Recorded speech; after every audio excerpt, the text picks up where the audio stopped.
Music's always been my life. It's always been who I was. I didn't really have a lot of friends growing up. I had a lot of health issues when I was younger, so I didn't really get to do anything.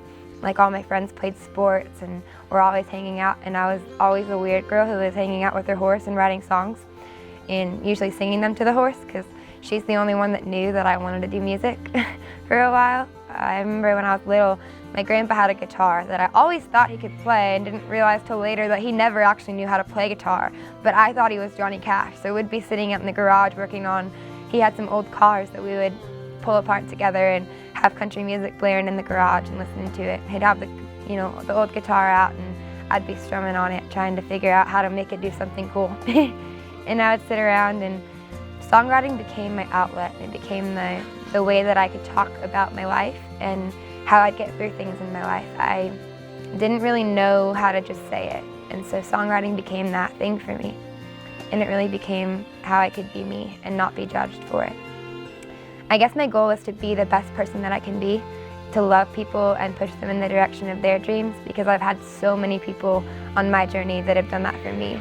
And I want to be that for someone else. I want to find 14-year-old Sydney someday in a crowd and help her be the best person that she can be. Because it's a scary road, when you're told who to be and you're told what to do and what to look like. I want to be the person that encourages people to be themselves and not be anything other than that. Really grow the dreams that you have and the goals that you have for yourself and make that something beautiful, because you don't have to be a certain thing to be worthy. You can just be yourself, and that's the most beautiful thing you can be. I feel like I'm trying to really be authentic with the person that I am. I think it's really fun to get glitzed up and glamored and have my hair and makeup done and look really pretty, but this is not what I look like every day. Usually I have my hair in a bun, and I have hay in my hair because of him.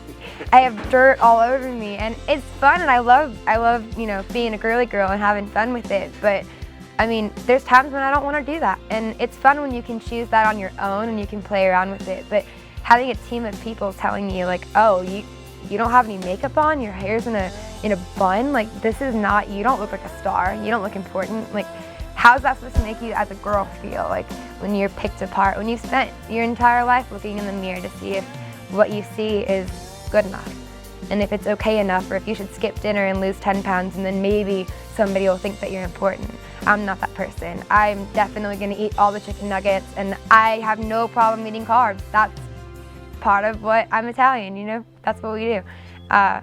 You don't have to change any of that to be worthy of your own dream. And I was tired of being told that I needed to be skinnier, tanner, or have a different hair color, or wear a short black skirt, and then the music industry will think you're important because you're selling something other than yourself, And that's how Chasing Trains happened. I was sitting in my car at 3 in the morning in my '66 Mustang named Audrey. She's my best friend. But I was sitting in the back seat, had my seats pushed all the way up, had my Gibson out playing, and I just wanted to write something real. I wanted to write something that told my story without making it look better. I wanted to be raw. I wanted to show that the music industry isn't always what it looks like. There's always a lot of, smoke and mirrors and hurt. There's a lot of pain behind those people that are all perfected. There's a lot that covers up, and I feel like you shouldn't have to cover up your pain or your scars. Your pain is supposed to be used to show other people that you can survive it. It's not supposed to be something you cover up and pretend you don't have. We all have stories, we all have scars. We're all a little bit broken in our own way, and I think that's the things that make us shine. That's the things that make us beautiful. That's not the things you should hide about yourself. And so Chasing Trains just became my story to the 14-year-old girl that I was, and I hope she's proud of me, because it's taken a lot to get here. I thought I had to be something that I wasn't, and I felt really unworthy for a really long time, to where I quit music for a little while, and I didn't, I was gonna come get a job in racing and give it up. I wasn't gonna move here and do music, and I found that the people that were closest to me believed in the girl that I hadn't even figured out that I was yet, but they could see her, and I couldn't. And so that all just stripped away. I had black hair for a while. This is the natural Sydney right here, and I got to be me again for the first time in 10 years. I finally got to just be myself and the girl that I am. Like, I work on cars, like we go dirt racing. Like, I climb that fence and I jump up on that horse and I wait till he throws me off. Like, that's the person that I grew up to be. And I don't always have the heels and the dress and the, hi Pepper. He's ready for his close-up. I want to help the next generation figure out that you can be yourself and there's nothing wrong with that. It's the most beautiful thing you can be.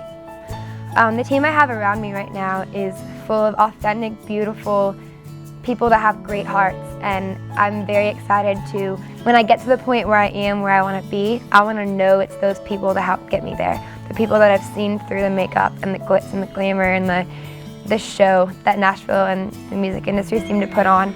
I'll know that they believed in the girl that still cries on her bathroom floor when she feels like she isn't good enough, and the girl that doesn't always feel like she's worth the things that are happening for her. It's really hard for me to accept people loving me now and knowing that they have seen the real me, because the real me is not always perfect. It's not always this perfected thing that they try to show you that music should be and that people should be, you know? And I feel like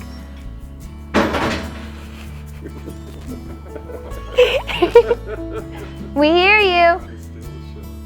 Yep. He's trying to close himself back in because he wants to be back on camera. He's trying to get a State Line tack endorsement. Wink, wink. No, and it is all crap. A lot of it, you know, it's crazy. It's like, all right, well, this song isn't going to go somewhere because you're wearing a pink skirt in the album cover, and that's why you look different. You look fat. You look ugly. Your hair isn't perfect, and that's why you're not going to succeed. That's why your songs aren't good enough. That's why you're not good enough. And that's the dumbest thing I've ever heard in my life. Like, I'm honest now, and I used to lie to myself about what I needed to be and what I had to be. I like to show off what I had, and I like to pretend that, like, the designer purses and the outfits, and that was what made me important and worthy. And my real friends saw right through that kind of stuff. Everybody around me that now is around me sees the real Sydney. They, you know, there's nobody in my team right now that I couldn't call at 3 in the morning when I was on the bathroom floor crying about what I felt like I wasn't. And I know any person in the team that I have would be there to tell me that I was worthy and that I was okay. And I couldn't say that 5 years ago.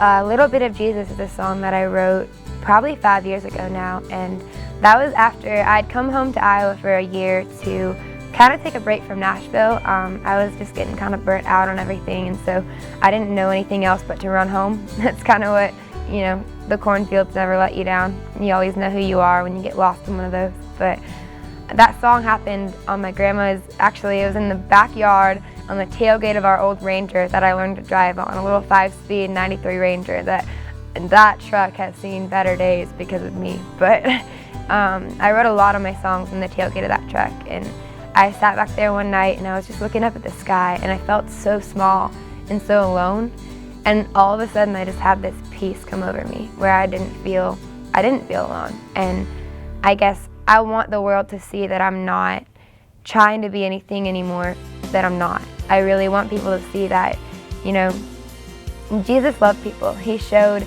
everybody the same love. Whether you had $1 million or whether you were begging on a street corner, he loved you the same, and he saw your heart. He didn't see what you were capable of, what your income stream was going to be, or what kind of car you drove. He didn't see any of those things. And that's the kind of person that I want to be. That's the kind of person I try to be every single day. I got to pray for a lady in a grocery store the other day. That was cool. She just broke down crying and was talking to me, and it was a really cool feeling to, I think people can pick up on the fact that I want to help them. I want to be that person for them. And so I held their hand and I prayed for her in the middle of the grocery store. And it's moments like that that I can't wait to have on a bigger level, to be able to impact more people with who I want to be and who I feel like I already am, and the journey that I've already, you know, lived, and the journey that I hope I'm still on, and the things that I will get to do, and the things that I'll get to be one day. And it all comes down to loving people. That's all I want to do.